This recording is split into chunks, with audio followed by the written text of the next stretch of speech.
An Arlington man just returned from Israel, and he tells us, despite the fear of living every day in a war zone, life goes on. Hello, I'm Ben Lau. And I'm Summer Maxwell, glad you could join us. Michael Brown booked the trip to Israel months before the October 7th Hamas attacks. And as you might expect, many people in Israel and Gaza have been displaced, while others are out of work. Michael found himself joining other volunteers on an olive farm just north of the West Bank during the harvest season. He tells us he met a lot of good people along the way, including a Palestinian author who, along with Israeli friends, prays for peace in these horrific times.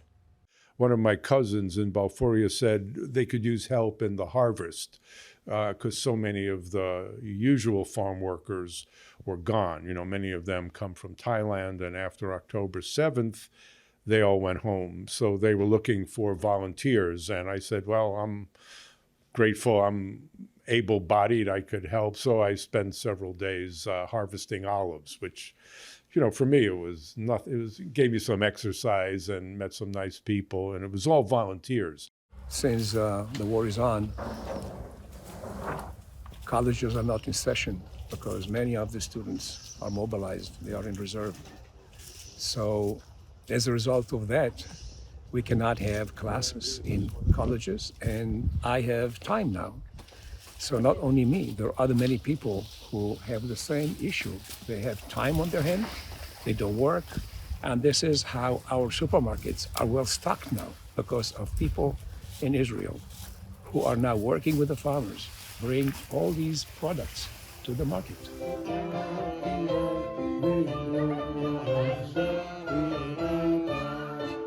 My cousin Ishai, who lives in Kfar Tavo, is a musician. His job, was as a music teacher in the local high school. And he goes out every day with a group since October 7th, often twice a day, to sing and perform. And there was some, shots there in hotels or other places because there are over 150,000 Israelis who live both near Gaza and in the north near Lebanon who've been displaced because they're afraid of something like October 7th happening to them. So my cousin, like many people, is volunteering to play music and give people a little break from, the difficulty of being away from home for months and months and never knowing when or if they'll be able to return to their homes. So when people want to know about Israel or Palestine, I say, go there.